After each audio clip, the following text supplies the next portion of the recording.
Welcome to my channel, Planning with Maserati. I'm going to be doing the daily scripture writing for day 3, which is going to be Romans 8:25. We're going to go ahead and mark that off because we're about to do it. So for the month of October, we're focused on patience. I don't think you could see that. There you go. I'll try to get the camera to fit like everything is like hard. Trust me, it's very hard. So, again, for the month of October, we're focused on patience. We're going to read and write the scripture, and then, like when you have time or something, you could pray and reflect when you're doing your scripture writing. You do S.o.a.p Study. I have not did the S.o.a.p Study, like, in 3 days. The last 3 days has been terrible for me. I've been on the go nonstop, like, at the hospitals. It's been so ridiculous. And I'll get into that in a minute. So, scripture, observation, application, and prayer, if you choose to do that. And that's my little patience sticker, which we are doing today. Romans 8:25. Like it. Okay, so, with that being said, again, welcome, and if you could please subscribe, that'd be greatly appreciated. So, as I was saying about the hospital, my husband has been, like, really sick with his stomach. Lately, it's like, he's cramped over. He felt like his whole torso, everything was going on. We got to the hospital at 11 something, and we didn't get out till 6:30 this morning. So waking up, getting things done, and just having to run around everywhere is crazy. And we just got back, which is about 8 o'clock-ish, 9 o'clock-ish tonight. And we just got back from running around and visiting my grandson and stuff. And it was crazy because it's like, it's late. I'm getting your scripture writing late today. And it's just so much going on. So let's get started with the Romans 8:25. So I have my beautiful new Bible. I love this Bible. It's so cute. I just love the feel of it. It is so nice. So we have Romans, and then this page, I love the big print of it too. So 8 and then 25 here, which I already underlined patiently. Okay, so let's begin. So again, we're here. It says, but if we hope for what we do not yet have, we wait for it patiently. And then I put patience 10:3. And that is true. Like, we have to be patient. And sometimes, like, even in the hospital yesterday, let me go over what happened. Give you a little story time here of understaffed hospitals. Wonderful hospital during the day. Not at night. Definitely not at night. Don't go to the hospital if you're sick in the middle of the night and they are completely understaffed, which is understandable because, you know, these people are putting their life on the line to take care of patients, but that's what they signed up to do, right? Not saying that, you know, they have to get sick because we're sick, but you know what I'm saying? Like, you signed up to help. Just like a police officer, they signed up to serve and protect. A lawyer, they signed up for, you know, to get you out of trouble or whatever the case may be. And a judge, they signed up to put you away if you did something wrong. So I understand the whole concept of that. But when it came to a lady that was sitting in that place, in the hospital, why is it this girl is like, she's, not to be graphic or anything, throwing up your brains out. Like, you're literally throwing up everything you ate. And not only just whatever you ate, whatever you can't eat, whatever, you know, is left in your body. She's throwing anything and everything up. Keep in mind, I said we got there around 11:30-ish, 12 o'clock. One of the ladies that were sitting there said she got there at 9 o'clock. The lady that was throwing up got there way before then. So by the time anyone was seen, the girl left. Come to find out, the lady goes up, the girl's mother, she's like in her 20s, I would say, the girl, and then the mother's a little older, of course, and she goes to the desk, which I didn't like what the girl did at the desk. I didn't like it, and I'll explain that in a second. She went to the desk and was like, my daughter's throwing up, you people hear her, she has a 600 blood pressure. I mean, not blood pressure. 600 blood sugar. That's terrible. Like, I know how it feels to have 494. I'll never forget that number. I don't know why, but it's just, I won't forget it. But 600, like, that's high for that poor girl. And the lady's like, well, I don't know what to tell you, blah, blah, blah, which is kind of rude. I'll make it tomorrow's ready. I don't know what I do with those stickers, so I'm just gonna fix it like this. And so she's like, well, I don't know what to tell you. They're not answering me. And same thing, she gave me the same song. I lost a pen already. And she's like, I don't know what to tell you. They're not answering me either. But you know what was sad is she's standing there. Look at how I wrote that. She's standing there, like, you know, saying, hey, my daughter needs help, whatever. There's a lady that's sitting next to the lady in the desk, at the desk.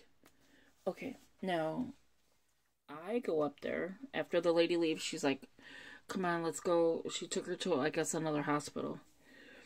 And they didn't care. The nurses in the back didn't care that that girl was sitting there since, what, 7? They didn't care.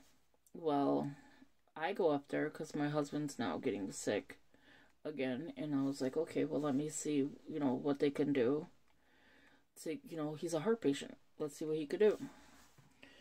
And the lady's like, well, I've been calling back there 2 times and no one's answering. I was like, well, you can get up, you have that lady sitting next to you that can take care of patients. Oh no, she can't, she don't work here.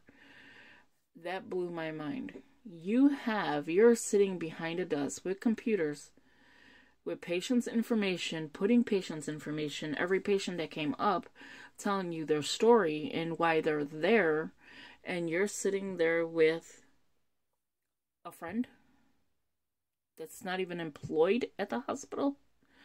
Well, she can't see the computer. Have you heard of HIPAA? Like, the HIPAA law? Like, you're not supposed to be giving people's patients information out, but you have somebody standing there, sitting there listening to you the whole shift of her. So the time that we got there, that lady was sitting there. To the time that we left at 6:30 in the morning, that lady was sitting there. So I'm going to call tomorrow because I didn't like that. I didn't like that at all. Like, you are putting our information out there. You don't know if the girl's taking cameras or, like, taking with her. You know, I'm just saying, like, out of everything, like, she could have took a picture of people's information. Like, you have their person's address, their name, their everything. Probably their social security number in that system. I don't know how, you know, the healthcare system computers look like. But I'm going to tell you, it's more information than just my name and phone number. Or my insurance card. Like, why would you even do that? Like, why would you put your job on the line to have a friend sit there? And I'm like, and why would that lady want to sit there all them hours with you? Like, don't you have a life? Don't you want to sleep? I didn't like that. Like, I seriously didn't like that. But that was the story. You go there, and when you get in the back there is no beds that, oh, we're waiting on beds. That was a lie. Because the beds were empty when we got back there. When we finally got back there, it was like 3 o'clock at night. He finally got to get into a room. They kept taking his blood while he's sitting, you know, out, you know, in the waiting area. And then they took it again, and then he's one of those hypochondriacs, like, oh, well, what's going on? Like, why did you take it again? Because, I mean, you're not seeing me, but why are you taking my blood twice for the same thing? But I don't know if I should, you know, contact them and let them know that that employee did that. But going back there, it was like they didn't care. And then the lady's like, you're going to see coming up that there's not going to be not enough doctors and nurses to take care of all these patients anymore. You're going to see it. And she's like, I'm ready to go. A nurse that sees everything, like, she's like, I'm ready. I'm done. She was done. Like, she's like, I'm ready to leave. So, we'll see what happens with the healthcare system, but that was terrible. But I will probably contact them, because I think they need to know that people should not be sitting there. If you're behind the counter and you're sitting talking to her, that's fine. Like, if you're behind the computer, that's fine. But when not a customer, because it's not a customer, when a sick patient's coming up, they're not trying to tell everybody their business. What if it was something personal? You're sitting there listening to it. Like, I didn't like that. So let's read from Romans, again, 8:25. This is the KJV version. And let me know if I'm wrong, because, I mean, I'd love to hear what you have to say about it. I just feel like say like you had, like, let's just say a hemorrhoid or whatever, and that lady's sitting there and, oh, you got a hemorrhoid? Like, that's how I feel. Like, whatever these people are having going on with them, they didn't need to know. There was a guy in there, not to keep going on about it, but there was a guy in there. He came in after us. He didn't get seen by triage from 12 o'clock all the way till 3 o'clock. He was not seen by triage yet. We got in at 3:30. So after the fact, I'll tell you what happened after that. But after the fact, I don't know if he was seen by triage. So he's sitting there and he's just striking up conversation. And he's like, he had 5 Caesars in one day. 5. He bites down on his tongue. He clamps. He's like, half of my tongue is gone. He's like, it's not half, but you know what I mean. And then when we finally caught back, because, you know, everyone's talking. Like, there's like 6 of us out there, and we're all talking. And he's like talking about it. And he's like a theorist, like a theory person or whatever. And he's like, well, I know this. They don't have enough people over there. There's not enough. There's probably not even no beds taken. And he was right. He was absolutely right. When we got back to the back of the, you know, where you go and stuff, a doctor comes talk to you, into the room. We're finally, it's almost 7 o'clock in the morning, 6:30ish. And I look and I'm like, he's like, yeah, I'm still here. I haven't got called yet. I was like, oh my God. But he didn't make a stink because he wanted to be in a safe place for his seizures. But if no one's to check you, like, it's not that safe. You're probably safer at home. So let's read this one. It says, but if we hope for that we see not, then do we with patience wait for it. With me, I'm going to wait for it. Like, definitely going to wait. But, like, yesterday, my patience did run thin. Like, and well, why wouldn't it? Because you're sitting there from all this time, understanding that, I'm just going to highlight this, understanding that, okay, there's not enough nurses. But you could have called people into the rooms and, you know, explain, hey, you know, we're shorthanded. I do apologize. But you didn't get nothing. So thank you for watching. I hope Philippians rant I had, I guess, going on.